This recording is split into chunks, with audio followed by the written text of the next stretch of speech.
If you've been thinking, gosh, what's going on within the arts community of York County, you're in luck because Melanie Cooper, the Interim Executive Director for the Arts Council of York County, joins us here on Palmetto Mornings to let us know what's happening in the arts world. Good morning to you, Melanie. Good morning. Well, once again, a very busy month ahead. It is. So let's jump right on in. We've got our juried competition? Yeah, the juried competition. It's our annual juried competition. We're in the 35th year this year, and the call for entries is open right now. It's open, I believe, through mid-May. So if you are interested in participating, essentially it's any work that hasn't been shown in the Dalton Gallery in the past 2 years. And so we are looking for all varieties of medium. We will take video, we'll take sculpture, we'll take painting. Probably not macaroni art, Lucas. No, I was about to say, can I do that? But it's art, right? It is art, if it's really good. Yeah, okay. But this is open to anyone, right? So if I, this weekend, say, I've been tinkering with something, or I just want to start painting, I can do a piece or two pieces? You can do up to 4 pieces. Oh, okay. Mm-hmm. And am I submitting like all 4 as one, or would you pick one? Or each one's considered individually. Okay. So you could get one in, you could get all 4 in, or any combination. Mm-hmm. So it goes up. So then at that point, does a jury select the ones that would be okay? We do. We have a juror who will go through all of the different submissions, and they'll basically curate the show, and then they come in once the submissions that have been accepted are dropped off and they're hung, and that juror will make the decision as to what's best in show, what's first, second, third place, what gets honorable mentions. And the juror is never affiliated with the Arts Council. It's someone usually from outside the area who's coming in, so it's a fresh set of eyes. It is a national competition, so you are competing against people from all over the country, and it's open to adults 18 and up.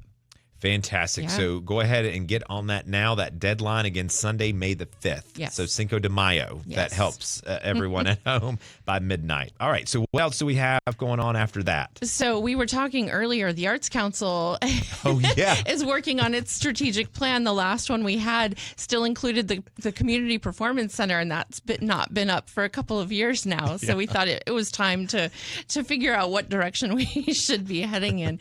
So we've been working with our board to do different sessions, learning about our strengths, our weaknesses, opportunities, and threats. But we want to hear from the community too. And so we're hosting focus groups. We're calling them Insight Lab listening sessions. We just had our first one yesterday, and we're having 2 more. We'll be having one for artists this Saturday. It actually is taking place right before our monthly artist meetup that happens every 4th Saturday. So it's the perfect time to come in, talk to us about what you'd like to see for the future, what you think we're doing well, what you think we could improve upon. Give us your ideas on different programs that you'd like to see us consider. And then there's another one next Wednesday in the evening for the general public. So if you can't make the local artist one, or you weren't able to make the one yesterday, the general public is open to everyone, and we'll be asking the same kinds of questions. It's very interactive. We've got some coloring, and we've got some different ways to find out your opinions, but we'll also be asking just straight questions as well. So we like to keep things creative.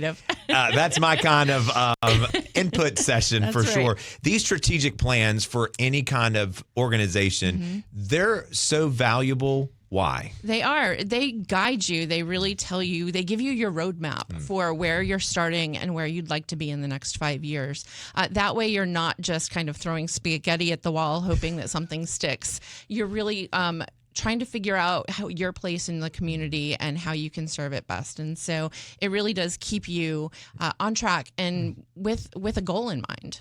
Well, that's fantastic. And again, people have opinions. We see them all the time on social media. So you turn those opinions into something that can actually make change right here in your backyard. And again, you hear from the artist community, which is so valuable, but you also hear from the general public. So it's an opportunity to hear from several different facets of our community, which again, we need everyone to make the world go round. We do. For sure.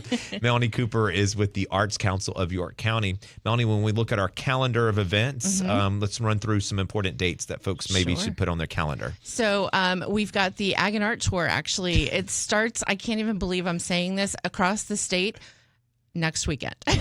So the York County Tour takes place on June 10th, or 8th and 9th. I'm sorry. But we're hosting kickoff events leading up to it. And so if you would like to go to Clover Harvest and have dinner or lunch with them, they are donating a portion of the proceeds on, I believe, May, 24th, to us. If you are going to the Strawberry Festival, go eat at Fort's Mill Eatery over on Main Street. They are donating a portion of the proceeds of items that contain strawberries in them to us, as well as cocktails. So we're excited about that. If you're here in Rock Hill, or if you'd like to have a meal prepared by Chef Rob and a few of his cohorts, he is doing a farm to table dinner at the Mercantile again for us, and that's on Sunday, June 2nd. So there are opportunities to taste what our farms are growing leading up to the event itself. And keep in mind, York County was the first in the state out of 46 counties to kind of launch this Ag and Art Tour, which is a self-guided tour, right? For folks in our community to see artists. Yes.